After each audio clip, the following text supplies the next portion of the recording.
Hello दोस्तों, स्वागत है आपका मेरे YouTube चैनल परीक्षा प्लान में। तो चलिए आज की पॉलिटी की क्लास को शुरू करते हैं। यदि आप चैनल पर नए हैं तो चैनल को सब्सक्राइब कर लीजिए। तो चलिए शुरू करते हैं आज की वीडियो को। तो अध्याय 2 है विविधता एवं भेदभाव। तो चलिए पढ़ते हैं। लिखा है हम क्या है और कैसे हैं यह कई चीज़ों पर निर्भर करता है। हम कैसे रहते हैं, कौन सी भाषाएं बोलते हैं, क्या खाते हैं, क्या पहनते हैं, कौन से खेल खेलते हैं और कौन से उत्सव मनाते हैं, इन सब पर हमारे रहने की जगह के भूगोल और उसके इतिहास का असर पड़ता है। अगर आप संक्षेप में ही निम्नलिखित बिंदुओं पर ध्यान दें तो भी ये अंदाजा लग जाएगा कि भारत कितनी विविधताओं वाला देश है। संसार में 8 मुख्य धर्म हैं। भारत में उन 8 धर्मों के अनुयायी यानी मानने वाले रहते हैं। यहाँ 1600 से ज़्यादा भाषाएं बोली जाती हैं जो लोगों की मातृभाषाएं हैं। यहाँ 100 से भी ज़्यादा तरह के नृत्य किए जाते हैं। यह विविधता हमेशा खुश होने का कारण नहीं बनती। हम उन लोगों के साथ सुरक्षित एवं आश्वस्त महसूस करते हैं जो हमारी तरह दिखते हैं, बात करते हैं, कपड़े पहनते हैं और हमारी तरह सोचते हैं। कभी कभी जब हम ऐसे लोगों से मिलते हैं जो हमसे बहुत भिन्न हैं तो हमें वे बहुत अजीब और अपरिचित लग सकते हैं। कई बार हम समझ ही नहीं पाते या जान ही नहीं पाते कि वे हमसे क्यों अलग हैं। लोग अपने से अलग दिखने वालों के बारे में खास तरह की राय बना लेते हैं।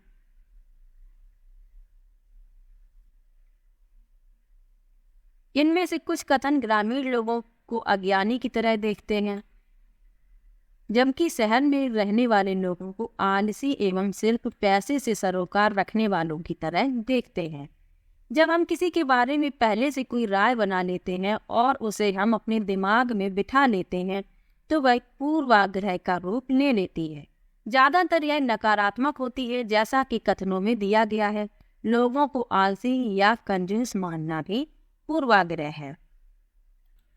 आगे लिखा है जब हम यह सोचने लगते हैं कि किसी काम को करने का कोई एक तरीका ही सबसे अच्छा और सही है तो हम अक्सर दूसरों की इज्जत नहीं कर पाते जो उसी काम को दूसरी तरह से करना पसंद करते हैं।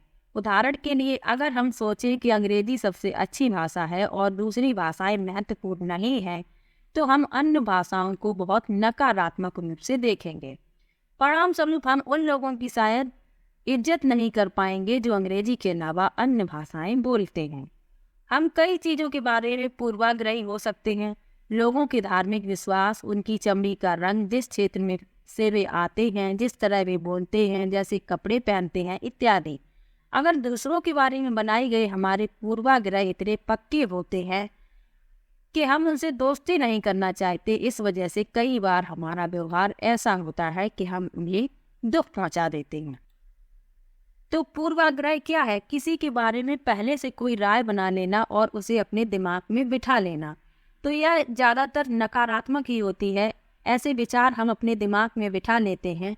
नकारात्मक विचारों को, इन्हीं नकारात्मक विचारों को पूर्वाग्रह कहा जाता है।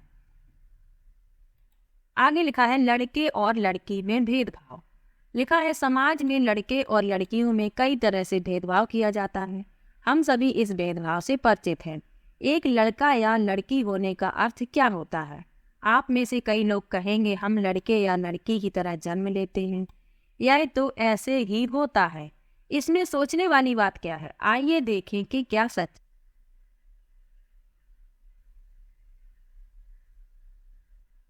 अगर हम इस कथन को लें कि वे रोते नहीं तो आप देखेंगे कि यह गुण आमतौर पर लड़कों या पुरुषों के साथ जोड़ा जाता है। बचपन में जब लड़कों को गिर जाने पर चोट लग जाती है तो माता पिता एवं परिवार के अन्य सदस्य यह कहकर चुप कराते हैं कि रो मत, तुम तो लड़के हो। लड़के बहादुर होते हैं, रोते नहीं।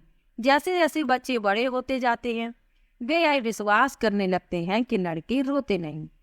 यहाँ तक कि अगर किसी लड़के को रोना आ भी जाए तो वह अपने आप को रोक लेता है।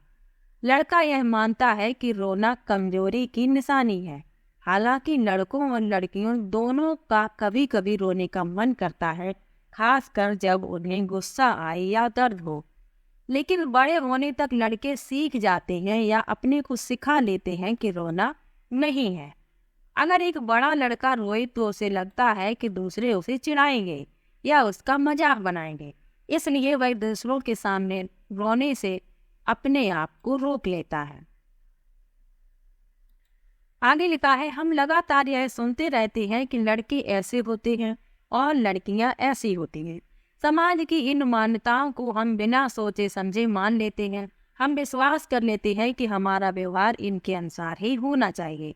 हम सभी लड़कों और लड़कियों को उसकी छवि के अनुरूप देखते हैं। लड़के और लड़कियों के साथ जो भेदभाव किया जाता है उसी के बारे में लिखा है। आगे लिखा है, रूढ़िबद्ध धारणाएं।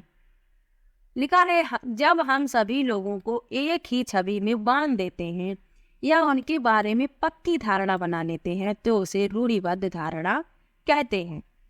किसे कहते हैं कि किसी के बारे में अपनी एक पक्की धारणा बना लेना, उसी को कहा जाता है रूढ़िबद्ध धारणा। कई बार हम किसी खास देश, धर्म, लिंग के होने के कारण किसी को कंजूस, अपराधी या बेवकूफ ठहराते हैं। ऐसा दरअसल उनके बारे में मन में एक पक्की धारणा बना लेने के कारण होता है। हर देश, धर्म आदि में हमें कंजूस, अपराधी, बेवकूफ लोग मिल ही जाते हैं, सिर्फ इसलिए कि कुछ लोग उस समूह में वैसे हैं। पूरे समूह के बारे में ऐसी राय बनाना वाजिब नहीं है। इस प्रकार की धारणाएं हमें प्रत्येक इंसान को एक अनोखे और अलग व्यक्ति की तरह देखने से रोक देती हैं। हम नहीं देख पाते कि उस व्यक्ति के अपने कुछ खास गुण और क्षमताएं हैं जो दूसरों से अलग हैं। रूढ़िबद्ध धारणाएं बड़ी संख्या में लोगों को एक ही प्रकार के खांचे में जड़ देती हैं। जैसे माना जाता था कि हवाई जहाज उड़ाने का काम लड़कियां नहीं कर सकती, यानी कि पहले लोग ये मानते थे कि हवाई जहाज लड़कियां नहीं उड़ा सकती, लेकिन लड़कियों ने हवाई जहाज को उड़ाकर दिखाया और इन रूढ़िबद्ध धारणाओं को गलत साबित किया। आगे लिखा है, इन धारणाओं का असर हम सब पर पड़ता है। कई बार ये धारणाएं हमें ऐसे काम करने से रोकती हैं जिनको करने की काबिलियत शायद हमने हो। आगे लिखा है, असमानता एवं भेदभाव। लिखा है, भेदभाव तब होता है जब लोग पूर्वाग्रहों या रूढ़िबद्ध धारणाओं के आधार पर व्यवहार करते हैं। अगर आप लोगों को नीचा दिखाने के लिए कुछ करते हैं, अगर आप उन्हें कुछ गतिविधियों में भाग लेने से रोकते हैं, किसी खास नौकरी को करने से रोकते हैं या किसी मोहल्ले में रहने नहीं देते, एक ही कुएं या हैंडपंप से पानी नहीं लेने देते और दूसरों द्वारा इस्तेमाल किए जा रहे कप या गिलास में चाय नहीं पीने देते, तो इसका मतलब है कि आप उनके साथ भेदभाव कर रहे हैं। भेदभाव कई कारणों से हो सकता है। आप याद करें कि पिछले पाठ में समीर और समीर दो एक दूसरे से भिन्न थे। उदाहरण के लिए उनका धर्म अलग था। यह विविधता का एक पहलू है, पर यह भेदभाव का कारण भी बन सकता है। ऐसा तब होता है जब लोग अपने से भिन्न प्रथाओं और विवादों को निम्न कोटि का मानते हैं। आगे लिखा है, दोनों समीरों में एक और अंतर उनकी आर्थिक पृष्ठभूमि का था। समीर दो गरीब विविधता का पहलू नहीं है, यह तो असमानता है। बहुत लोगों के पास अपने खाने, कपड़े और घर की मूल जरूरतों को पूरा करने के लिए साधन और पैसे नहीं होते। इस कारण दफ्तरों, अस्पतालों, स्कूलों आदि में उनके साथ भेदभाव किया जाता है। कुछ लोगों को विविधता और असमानता पर आधारित दोनों ही तरह के भेदभाव का सामना करना पड़ता है। एक तो इस कारण कि वे उस समुदाय के सदस्य हैं जिनकी संस्कृति को मूल्यवान नहीं माना जाता। ऊपर से यदि वे गरीब हैं और उनके पास अपनी जरूरतों को पूरा करने के साधन नहीं हैं, तो इस आधार पर भी भेदभाव किया जाता है। ऐसे दोहरे भेदभाव का सामना कई जनजातीय लोगों, धार्मिक समूहों और खास क्षेत्र के लोगों को करना पड़ता है। तो यदि कोई एक समुदाय किसी दूसरे समुदाय को निम्न कोटि का मानता है तो वह उसके साथ भेदभाव करता है। तो ऐसे भेदभाव आगे लिखा है, दलित शब्द के बारे में लिखा है, तो चलिए पढ़ लेते हैं। लिखा है, दलित वह शब्द है जो नीची कही जाने वाली जाति के लोग अपनी पहचान के रूप में इस्तेमाल करते हैं। वे इस शब्द को अछूत से ज्यादा पसंद करते हैं। दलित का मतलब है जिन्हें दबाया गया, कुचला गया। दलितों के अनुसार यह शब्द दर्शाता है कि कैसे सामाजिक पूर्वाग्रहों और भेदभाव ने दलित लोगों को दबा कर रखा। सरकार ऐसे लोगों को अनुसूचित जाति के वर्ग में रखती है। आगे लिखा है, भारत के एक महान नेता डॉक्टर भीमराव अंबेडकर ने जाति व्यवस्था पर आधारित भेदभाव के अपने अनुभवों के बारे में लिखा है। यह अनुभव उनको 1901 में हुआ था, जब वे केवल 9 साल के थे। वे महाराष्ट्र में कोरेगांव में अपने भाइयों के साथ पिता से मिलने गए थे। बड़ी देर हमने इंतजार किया पर कोई नहीं आया। 1 घंटा बीत गया तो स्टेशन मास्टर पूछने आ गई। उन्होंने हमसे हमारे टिकट मांगे, जो हमने दिखा दिए। उन्होंने पूछा कि हम वहाँ क्यों रुके हुए थे। हमने बताया कि हमें कोरेगांव जाना था और पिताजी या उनके नौकर के आने का इंतजार कर रहे थे, लेकिन दोनों में से कोई भी नहीं पहुंच पाया था और हमें पता नहीं था कि कोरेगांव कैसे पहुंचते हैं। हमने बहुत अच्छे कपड़े पहन रखे थे। हमारे कपड़ों और बोली से कोई भी यह अंदाज नहीं लगा सकता था कि हम अछूतों के बच्चे थे। निश्चय ही स्टेशन मास्टर को यह लगा कि हम ब्राह्मण बच्चे हैं और वे हमारी मुश्किल को देखकर बड़े परेशान हुए। जैसा कि हिंदुओं में होता ही है, स्टेशन मास्टर ने हमसे पूछा कि हम कौन हैं। बिना एक पल भी सोचे मेरे मुंह से निकल गया कि हम महार हैं। मुंबई प्रांत में महार समुदाय को अछूत माना जाता था। उनको एकदम से धक्का लगा। वे भौचक्के रह गए। उनके चेहरे पर अचानक परिवर्तन हुआ। हमने देख लिया कि एक अजीब सी घृणा की भावना उन पर हावी हो गई थी। उन्होंने जैसे ही मेरा जवाब सुना, वे अपने कमरे में वापस चले गए और हम वहीं के वहीं खड़े रह गए। 15-20 मिनट बीत और अब स्टेशन मास्टर भी हमें छोड़कर चले गए थे। हम काफी घबराए हुए थे। यात्रा के शुरू में जो खुशी और उत्साह की भावना थी, उसकी जगह अब अत्यधिक उदासी ने ले ली थी। आधे घंटे के बाद स्टेशन मास्टर लौट कर आए तो पूछा कि हम क्या करने की सोच रहे हैं। हमने कहा कि अगर हमें किराए पर एक बैलगाड़ी मिल जाती तो हम कोरेगांव जा सकते थे। अगर कोरेगांव ज़्यादा दूर नहीं हो तो हम फौरन निकलना चाहते थे। वहाँ किराए पर कई बैलगाड़ियाँ चल रही थी, लेकिन मैंने स्टेशन मास्टर को जवाब दिया था कि हम महार हैं। उसका पता सबको चल गया था। कोई भी गाड़ीवान अछूत वर्ग की सवारी को ले जाकर अपने आप को गंदा और नीचा नहीं बनाना चाहता था। हम दुगना किराया देने को तैयार थे, पर हमें एहसास हुआ कि बात पैसे से नहीं बन सकती थी। स्टेशन मास्टर, जो हमारे लिए गाड़ी वालों से मोल तोल कर रहे थे, चुपचाप खड़े हो गए। समझ नहीं आ रहा था कि क्या करें।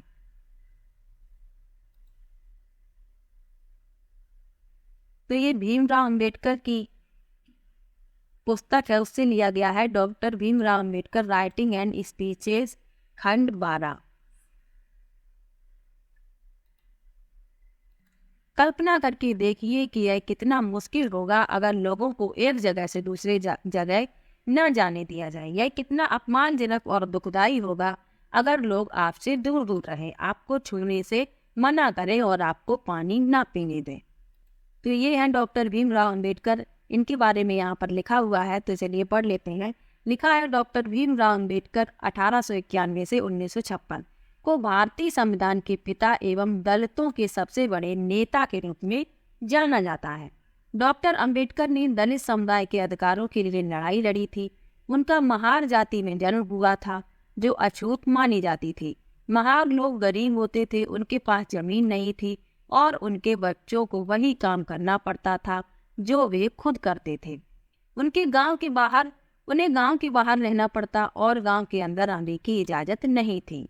अंबेडकर अपनी जाति के पहले व्यक्ति थे जिसने कॉलेज की पढ़ाई पूरी की और वकील बनने के लिए इंग्लैंड गए। उन्होंने दलितों को अपने बच्चों को स्कूल भेजने के लिए प्रोत्साहित किया। दलितों से अलग अलग तरह की सरकारी नौकरी करने को कहा ताकि वे जाति व्यवस्था से बाहर निकल पाएं। दलितों के मंदिर में प्रवेश के लिए जो कई प्रयास किए जा रहे थे, उनका अंबेडकर ने नेतृत्व किया। उन्हें ऐसे धर्म की तलाश थी जो सबको समान निगाह से देखे। जीवन में आगे चलकर उन्होंने धर्म परिवर्तन करके बौद्ध धर्म अपनाया। उनका मानना था कि दलितों को जाति प्रथा के खिलाफ अवश्य लड़ना चाहिए और ऐसा समाज बनाने की तरफ काम करना चाहिए जिसमें सबकी इज्जत हो, ना कि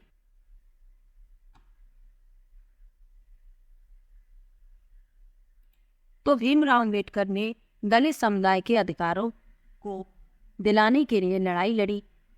इन्हें संविधान के जनक के रूप में जाना जाता है। समानता के लिए संघर्ष। लिखा है, ब्रिटिश शासन से आज़ादी पाने के लिए जो संघर्ष किया गया था उसमें समानता के व्यवहार के लिए किया गया संघर्ष भी शामिल था। दलितों, औरतों, जनजातीय लोगों और किसानों ने अपने जीवन में गैर बराबरी का अनुभव किया। उसके खिलाफ उन्होंने लड़ाई लड़ी। जैसा कि पहले भी बात हुई, बहुत सारे दलितों ने संगठित होकर मंदिर में प्रवेश पाने के लिए संघर्ष किया।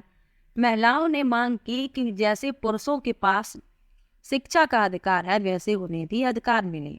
किसानों और दलितों ने अपने आप को जमींदारों और उनकी ऊंची ब्याज की दर से छुटकारा दिलाने के लिए संघर्ष किया। 1947 में भारत जब आज़ाद हुआ और एक राष्ट्र बना तो हमारे नेताओं ने समाज में व्याप्त कई तरह की असमानताओं पर विचार किया।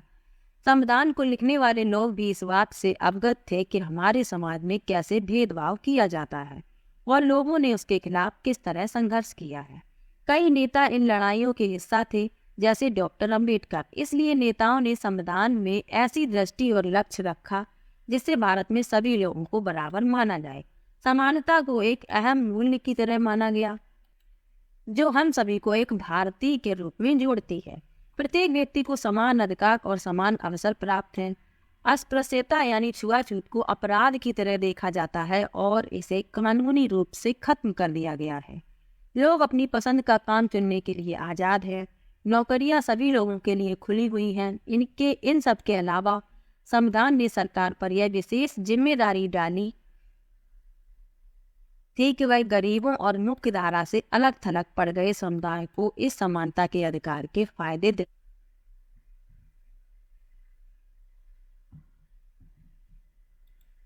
संविधान के लेखकों ने यह भी कहा कि विविधता की इज्जत करना, उसे मूल्यवान मानना समानता सुनिश्चित करने में बहुत ही महत्वपूर्ण कारक है। उन्होंने यह महसूस किया कि लोगों को अपने धर्म का पालन करने, अपनी भाषा बोलने, अपने त्यौहार मनाने और अपने आप को खुले रूप से अभिव्यक्त करने की आज़ादी होनी चाहिए। उन्होंने कहा कि कोई एक भाषा, धर्म या त्यौहार सबके लिए अनिवार्य नहीं बनना चाहिए। उन्होंने जोर दिया कि सरकार सभी धर्मों को बराबर मानेगी। इसलिए भारत एक धर्मनिरपेक्ष देश है जहाँ लोग बिना भेदभाव के अपने धर्म का पालन करते हैं। इसे हमारी एकता के महत्वपूर्ण कारक के रूप में देखा जाता है कि हम इकट्ठे रहते हैं और एक दूसरे की इज्जत करते हैं। तो भारत एक धर्मनिरपेक्ष राष्ट्र है, इसमें सभी धर्मों को समान। तो भारत एक धर्मनिरपेक्ष राष्ट्र है, यहाँ पर सभी धर्मों का सम्मान किया जाता है।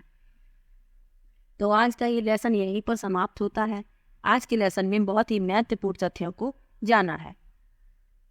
तो चलिए वीडियो को भी यहीं पर समाप्त करते हैं। वीडियो कैसा लगा कमेंट बॉक्स में ज़रूर बताइएगा। वीडियो को लाइक, चैनल को सब्सक्राइब करना मत भूलिएगा। मिलते हैं एक और नई वीडियो के साथ, तब तक के लिए बाय बाय।